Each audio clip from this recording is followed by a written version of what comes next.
Hi, I'm Brett Tabke. And I'm Vanessa Zamora. And this is WebmasterWorld Weekly Roundup, Global Roundup, or... Depends on the week. You know, we ought to have a contest to name this show. So if you got a good idea for a name for the show, give us a call, an email, and you can hit me at brett@webmasterworld.com. And if we use it, I don't know, we'll come up with an appropriate-sized prize. Come on! I was going to say, give us something. Actually, if you're not coming to PubCon, we'll give you a free pass to PubCon. Whoa! Yeah. That'd be cool. Yeah, $14.99 retail. So. This week, those of you that joined us last week, we talked a bit about industry events, calendars, and what the upcoming schedule was. This week, we're going to talk about a conference I went to yesterday here in Austin. We're going to talk a little bit about the Viacom Google lawsuit. We're going to talk about there was a major acquisition in the conference space this week. Didn't see it talked about too much out there on the blogosphere, but it was a big acquisition. And then we're also going to talk, if I can hand my cards, about holding our things. some stuff going on over at Spin.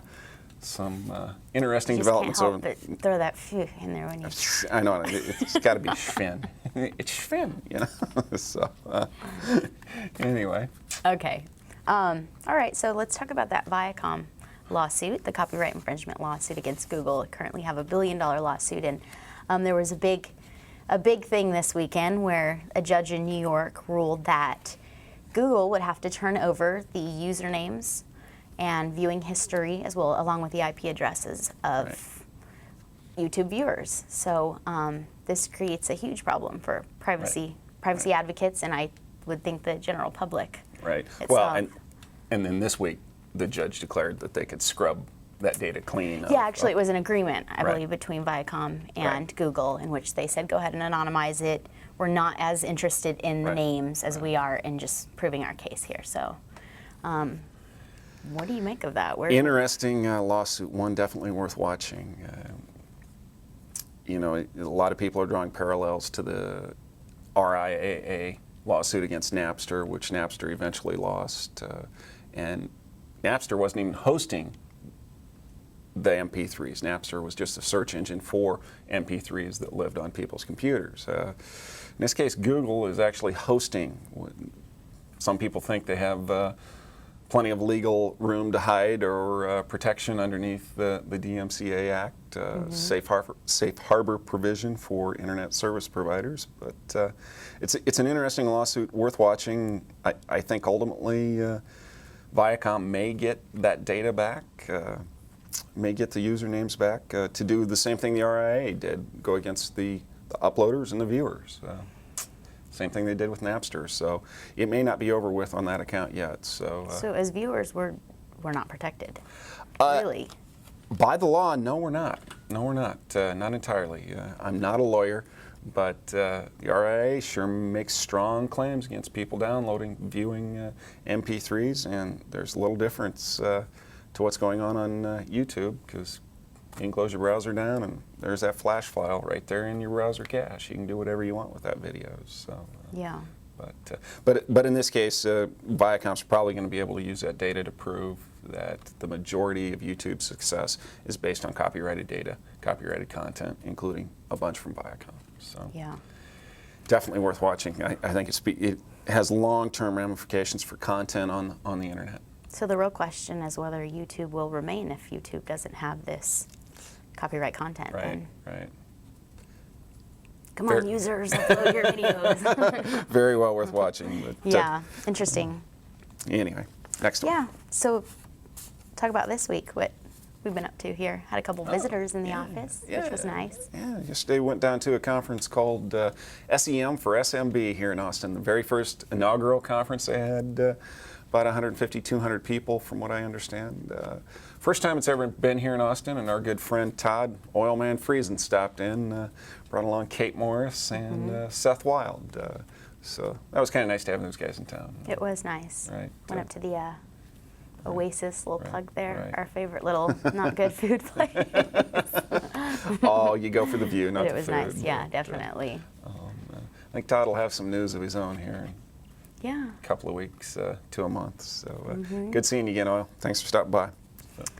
So what else is going on? Any PubCon updates or? This kind of we had our nose to the grindstone this week on PubCon. Worked on sessions, pumping them out. Signed a lot of moderators. Working on sessions, getting ready to put out the final grid on that. So. And that'll be expected when? Soon. Real soon. Okay. Real soon. RSN, real soon now. And the hotel, sorry, we can't pass without. No, the hotel's still open. We got a few more rooms on the block, so hurry up, sign up Come because on over. it's obviously going to sell out quickly. So. All right, and last week we talked about HostingCon, and this is where that very large acquisition came in. Right. HostingCon itself was acquired about the time we were recording last week's episode. They were signing the paperwork on finalizing a deal. George Roberts and Frank did a heck of a job building HostingCon, and they sold it to iNet Interactive, who is most famous for owning Web Hosting Talk, probably the largest forum related to hosting on the internet today. Congratulations, George. George is actually on the advisory board of PubCon, so congratulations, guys. Actual terms of the deal, I asked George about them, but they are not announcing the terms of the deal, and George said he probably wouldn't be able to tell me anytime in the next 10 years, so, or possibly in this lifetime, I think was the phrase. No, he said till it doesn't matter. Yeah, anymore. until it doesn't So matter, basically right? You're going to be gone. so interesting development in the hosting biz, because well, it shows there's a lot of growth there that's going to be happening. And yeah. they'll be leading that, so that's good for me. And we are using our emergency backup booth for a set this week because our full set, our regular booth is sitting on the Navy PR. Yep, setting up in Chicago at getting ready to go to HostingCon. So Nice. We had a little bit of controversy this week, aside from the Viacom. I think that was a little controversial, Right. but a little controversy within our industry here, the spin controversy. Yeah, in the SEO community, pretty big controversy behind the scenes.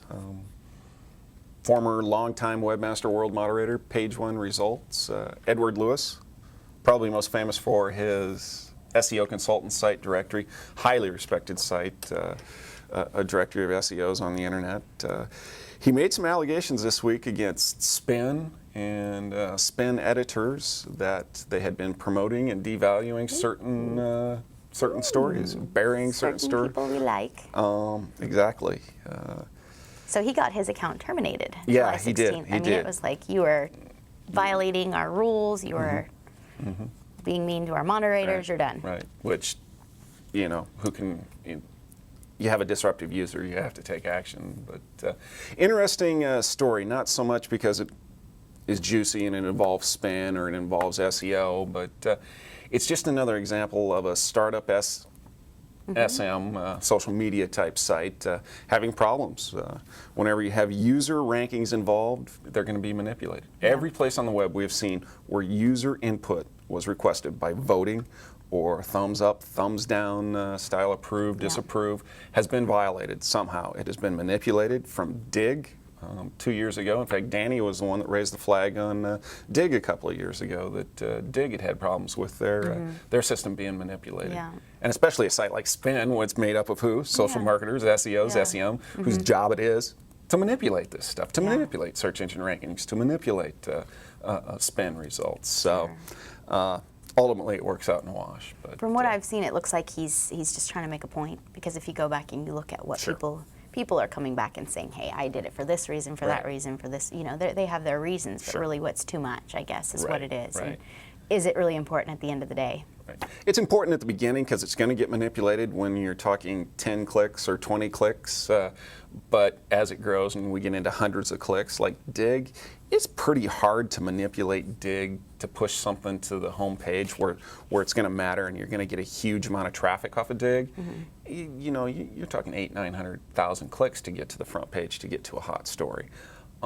Spin, you're talking 10, 15, 20 clicks to get to the front page to get a quote hot story. So ultimately, as the site grows, it's going to work out in the wash. All right. All right. Thanks for stopping by, folks. That's all we got for this week. Hope you join us again next week. Please do. See you later. All right. Take care.